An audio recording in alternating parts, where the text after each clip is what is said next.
Hello citizen, ketemu lagi dengan saya, Silvan Egistian Nugraha.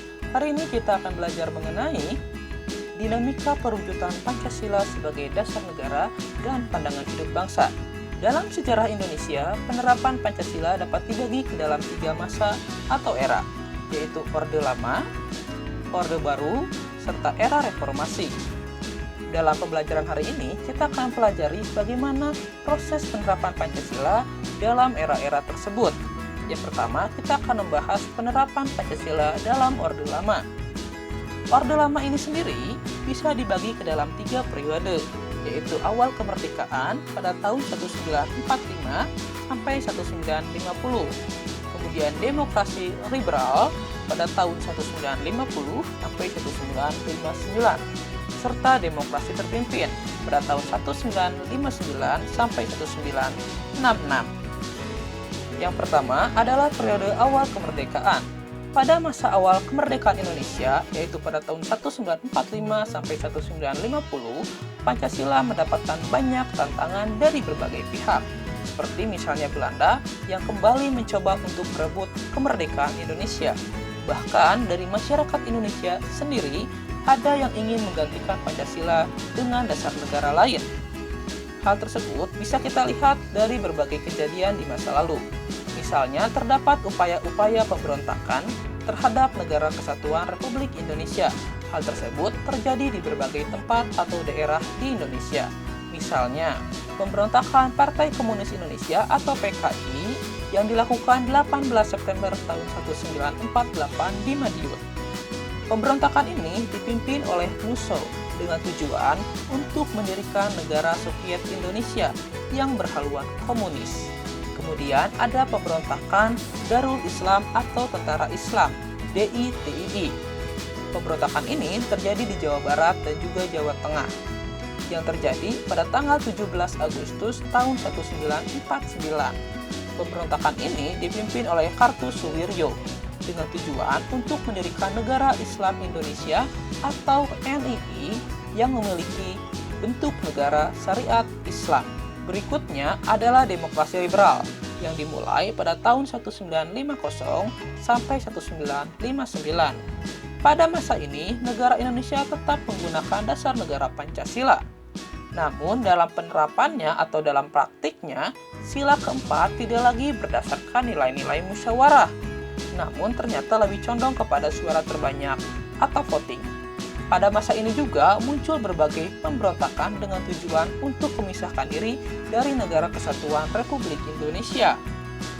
Pada tahun 1950 sampai 1959 muncul sejumlah pemberontakan yang bertujuan untuk melepaskan diri dari Negara Kesatuan Republik Indonesia.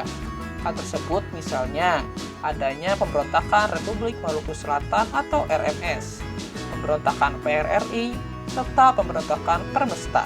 Semua itu adalah upaya untuk memisahkan diri dari Negara Kesatuan Indonesia.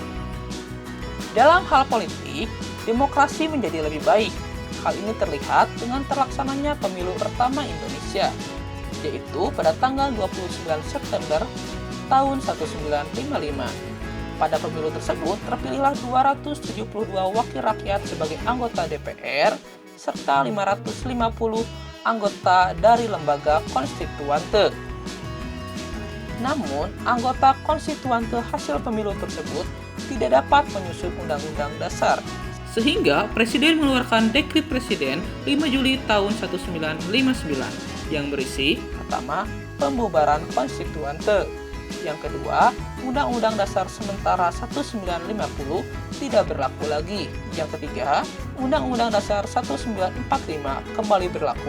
Dan terakhir, yang keempat, pembentukan MPRS serta DPAS. Hal tersebut juga menjadi penanda dimulainya era demokrasi terpimpin. Pada masa ini, demokrasi dianggap tidak berada pada kekuasaan rakyat, sebagaimana yang diamanatkan oleh nilai-nilai Pancasila, namun cenderung berada pada kekuasaan pribadi seorang presiden. Hal ini membuat Insinyur Soekarno menjadi otoriter. Pada masa ini, terjadi berbagai penyimpangan terhadap konstitusi dan undang-undang dasar tahun 1945. Misalnya, pertama, diangkatnya Insinyur Soekarno menjadi presiden seumur hidup. Yang kedua, menggabungkan konsep nasionalis, agama, dan komunis menjadi nasakom yang ternyata tidak sesuai dengan nilai-nilai dari bangsa Indonesia. Yang terakhir, yang ketiga, terdapatnya kemerosotan moral. Selain hal tersebut, pada masa ini juga terjadi peristiwa pemberontakan PKI atau G30 SPKI. Pada tanggal 30 September 1965, PKI yang dipimpin oleh DN Aidit berusaha merebut kekuasaan disertai pembunuhan 6 perwira tinggi dan seorang ajudan jenderal Abdul Haris Nasution. Demokrasi terpimpin di bawah pimpinan Soekarno mendapatkan tamparan yang keras setelah peristiwa ini.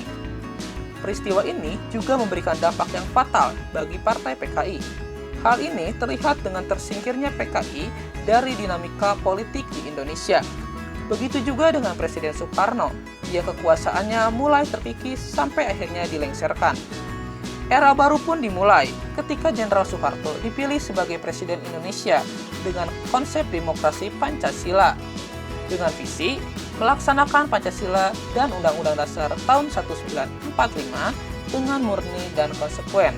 Dengan visi tersebut, Orde Baru memberikan secercah harapan bagi rakyat Indonesia untuk memunculkan berbagai perubahan-perubahan yang lebih baik. Namun, kenyataannya Orde Lama dan Orde Baru sama-sama saja, sama-sama otoriter. Pada masa ini, lembaga presiden menjadi pemimpin bagi lembaga-lembaga lainnya. Hal tersebut menimbulkan banyak sekali masalah, misalnya KKN, kesenjangan ekonomi, rasa ketidakadilan, pelanggaran HAM, serta kebebasan pers yang terbatas. Pada akhirnya, ketika krisis tahun 98, Presiden Soeharto diturunkan oleh rakyat. Hal tersebut membuat Indonesia memasuki era yang baru, yaitu era reformasi. Pada masa ini, Pancasila juga mendapatkan banyak tantangan. Tantangan tersebut adalah kondisi masyarakat yang diwarnai kehidupan yang serba bebas, munculnya benih-benih perpecahan, dan perkembangan dunia internasional. Kebebasan di sini adalah bahwa kita sudah mulai bebas berbicara, berorganisasi, serta berekspresi. Namun sayangnya, sering berlebihan.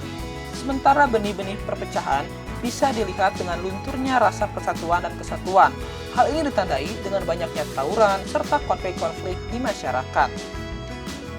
Sementara perkembangan dunia luar ditandai dengan penyusupan ideologi asing terhadap bangsa Indonesia, sehingga bangsa Indonesia mulai melupakan ideologi dari bangsanya sendiri. Oke, cukup materi untuk hari ini. Silahkan ditunggu part 2-nya. Jika Citizen masih ada pertanyaan, silahkan tulis di kolom komentar. Jika Citizen suka dengan video ini, silahkan di like. Kalau nggak suka, dislike aja. Sampai ketemu minggu depan. Saya Silvan Egistian. Terima kasih.